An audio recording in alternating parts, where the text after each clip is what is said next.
Locking the door behind her, Lily moved into her small apartment, the cold of the night still clinging to her skin. She filled the kettle with water, setting it to boil, and absently sent Chloe a message, home. The reply came quickly. Chloe, still on the subway heading toward her house farther from the bar, wrote, "So fast? I still have several stops left."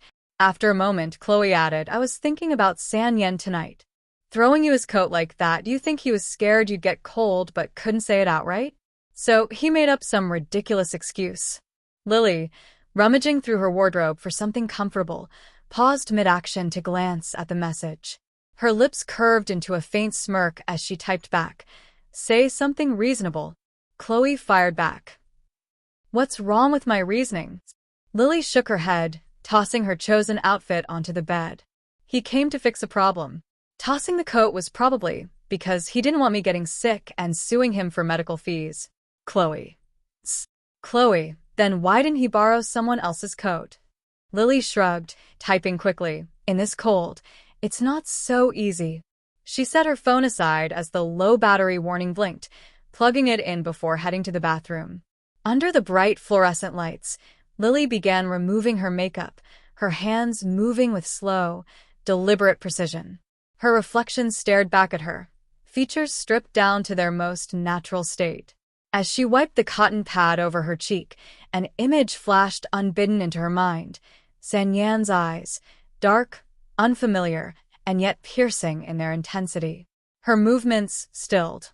"Does he remember me?" she wondered. Even at their closest, Lily had never truly understood him. San Yan was the type of person who could make you feel like you knew him intimately while keeping entire continents of his mind hidden. Now, she couldn't tell if he had pretended not to recognize her tonight, or if he genuinely hadn't. She sighed, tossing the used cotton pad into the trash. Two possibilities, she thought grimly, and both feel like things he would do. Later, with her hair dry and her body wrapped in warmth, Lily sat before her laptop, fingers flying over the keyboard as she worked on a news article. The words blurred together as fatigue crept in, pulling her toward sleep. When she finally returned to bed, she picked up her phone to check for messages. Chloe hadn't stopped. "Chloe, anything's possible, you know? Even if it didn't happen, we can always imagine it to make ourselves happy. Chloe, also, be honest. What do you feel when you see San Yan now?" Lily hesitated, her thumb hovering over the keyboard. Eventually, she typed back, "He is quite handsome, I'll admit." Chloe.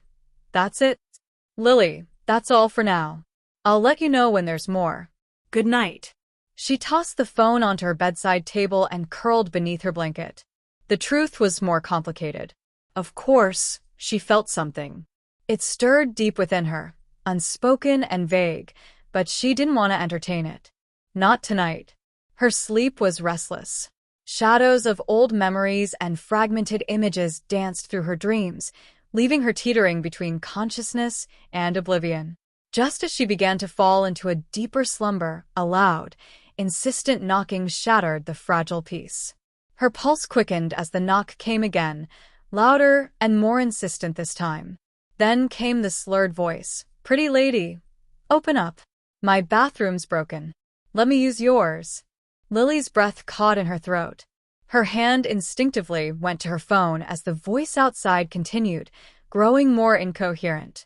She grabbed her camera, angling it to capture the door, and hit record. Dialing 110, she reported the harassment clearly and firmly, her tone betraying none of the fear twisting in her chest. When the police arrived, the drunken man was nowhere to be seen, having retreated to his own apartment. Lily showed the officers the video she had recorded and insisted on filing a formal complaint. Later, at the station, Lily found herself face-to-face with San Yan. He was leaning casually against a counter, his sharp eyes catching hers the moment she entered. His lips curved into a faint, knowing smile. "Fancy seeing you here," he said, his tone light and unhurried. Lily froze, her exhaustion replaced by a sudden jolt of awareness. "What are you doing here?" San Yan straightened, his hands resting in his pockets as he stepped closer. His presence was magnetic, the kind that demanded attention even when you wanted to look away. Just handling some business. And you? The same, she replied curtly. His gaze flicked to her hand, lingering on her bare fingers. No wedding ring this time. Interesting. Lily's jaw tightened. That's none of your concern, isn't it? He asked, his voice soft but laced with meaning. For a moment, neither spoke. The weight of unspoken history hung between them, too dense to ignore. San Yen smirked. Some things don't change, Lily. Like how you're still avoiding the real conversation. Lily's heart clenched, but she kept her expression neutral. If you're done, I have somewhere else to be. San Yen stepped aside, his smile never faltering. Of course. But don't forget, time has a funny way of catching up with you. Lily had just returned from the police station, her body weighed down by exhaustion and the chill of the night air. She was ready to crawl into bed when her phone buzzed, the notification cutting through the silence. Chloe, Lily. I think I left my bracelet at the bar. The silver one, with the tiny ruby charm. Can you grab it for me? I'm already home, and it's so late. Lily frowned, rubbing her temples. Chloe's ruby bracelet.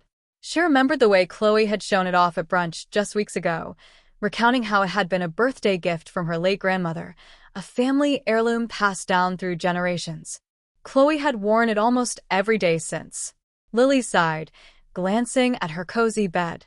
I'll get it, she replied, knowing Chloe wouldn't be able to sleep until the bracelet was safe in her hands. Bundling herself up in her coat, she ventured back into the cold, retracing her steps toward the bar.